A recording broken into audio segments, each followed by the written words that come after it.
Hello. So I would like to chit chat with you for a few minutes. This is going to be a Q&A with Jamie Day. And today we are going to talk about what happens when you die. And just like last time we had one of these Q&As, I want to start with a disclaimer that this is just what I've sort of put together through my experiences with spirit. It does not mean that that I know everything, because I don't. And I think that there's a lot more that happens that I am completely unaware of. So please know that this is just sort of my opinion of what they've showed me in terms of what they want their loved ones to know. So this is information that's been relayed through me to living relatives sitting on the other side of, the table or my camera or whatever the case may be. So I'm just waiting for that big truck to go by. Okay, so one of the recurring themes that I've noticed as people have showed me the experience of themselves dying, oftentimes they've reported to me that there was someone else in the room. So I believe really strongly that someone typically that you know and love, who's passed, but not always, someone comes and sits with you as we're leading up to your passing. Now, I see this very clearly often when I see people who sort of wither and die of a long illness in a hospital or a hospice bed. But I've even seen and experienced this happening with people who died suddenly. Because you have to remember that for the most part, we have free will as human beings, but almost everything is divinely orchestrated and it's a divine plan.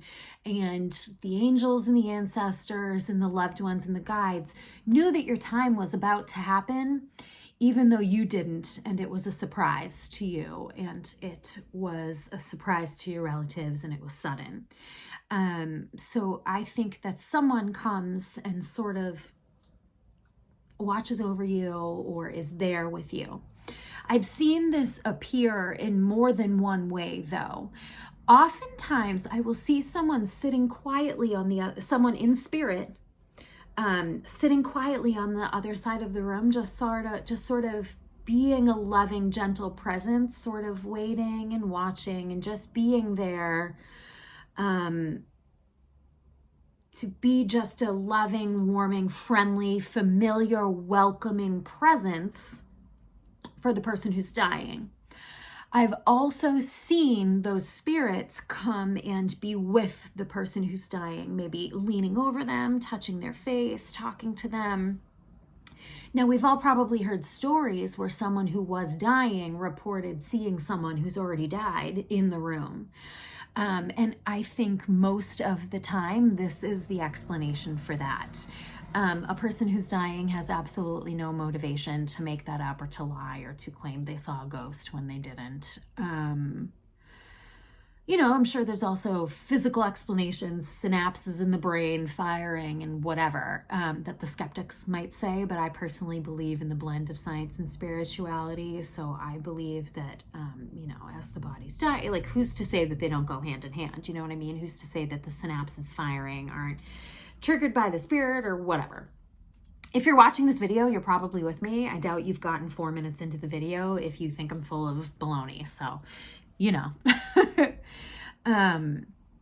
okay, so after that, when the person actually dies and is going through the process of dying, they're actively in the moment of their death, what I usually see is an angel.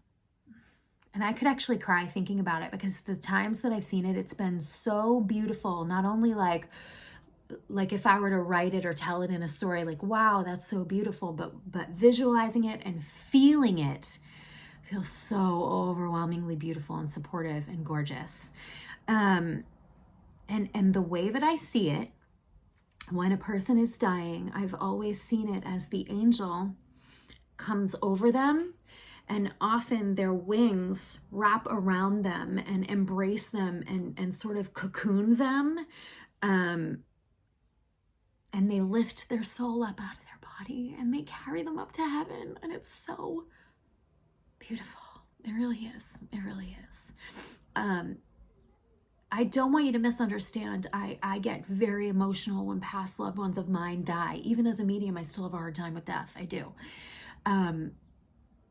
But watching it as the reader, as the medium, because when I read, I put myself in a completely objective, like I have nothing to do with it. I remove my own thoughts. I try anyway. Ooh, my plant. I try to be really, really objective. And so to watch it through those objective eyes, death it's got to be one of the most beautiful things I've ever seen. I just can't even explain to you how beautiful it is. And I've had spirits that tell me,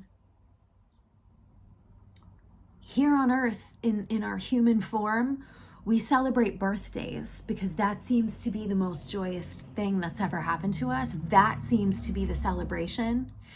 But that's not real. The actual celebration for soul, for spirit, is death. It's homecoming. It's a return. It's a welcome home party. If there were anything to mourn or to grieve, it would be birth. Oh my God, I got to do this like heavy, bright, cold, dark, hot, intense life again. Oh, didn't I just do this? I just want to be home where everything's love and light. That's what it's really like for spirit. Death is the celebration. Death is the homecoming. Death is the most beautiful thing you could ever see. Okay, so what comes after that? I think that we go through, we're lifted up in the angel's arms, and I think we get, and even though I said before in a past video about how heaven is on the other, it's like all around us, I do always see it as a lifting up, and I think that that's vibrationally, maybe that's symbolic, right? But maybe like in order for us to be lifted up out of our bodies and go to heaven, we have to sort of be, our vibration, our energy, our spirit needs to be lifted up. But I do always see it as a lifting up with the angel. And then I think we go through probably what's like a review process. And I would imagine that this is probably pretty intense. Sometimes good, sometimes bad, sometimes happy, sometimes sad. All of those feelings all at once. As we review our life, I would imagine that it's probably much like the energy. Now, not the actual picture, because this is a human thing, but I imagine that it's much like the energy of like sitting around a table with a team and you're all sort of reviewing this case, right? Well, here's the case of this life. Here are the goals that you achieved. Here are the goals that you didn't achieve. Oh, are you up for a promotion, or are you going to have to keep going on this track that you're on now?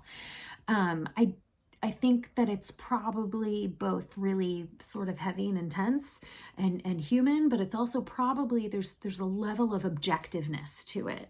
I do feel that most people, when they die and they get lifted up, I do often see sort of a symbolic, like looking down and going, oh, I died. And it's not,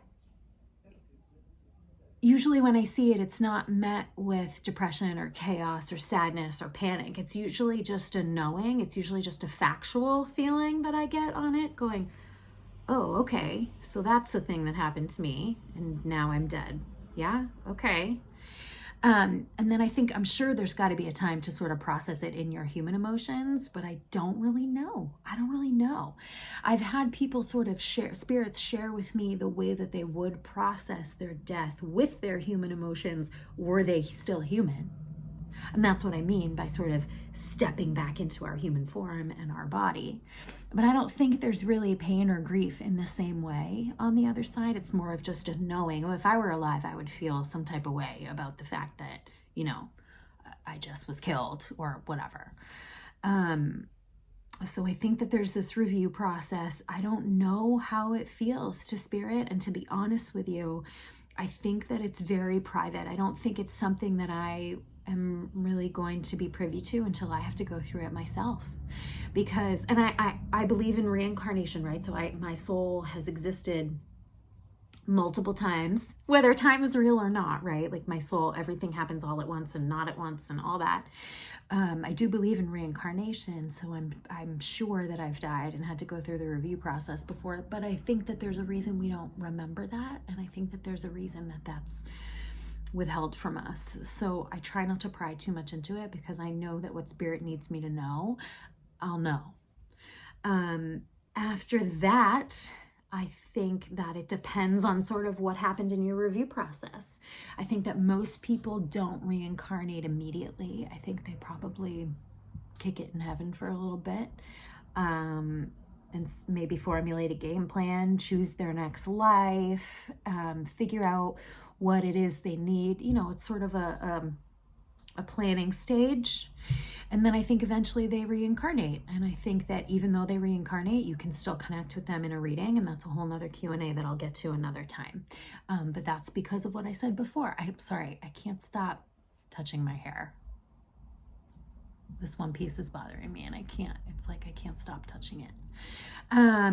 Sorry, that's so annoying when you see people, 11:11, when you see people who do that. Okay. That's all I have for this one for now. There's so many more, but if you have questions you want me to cover, if you're curious, please let me know your questions, and I'll do my best to answer them for you. Okay, love you. Bye.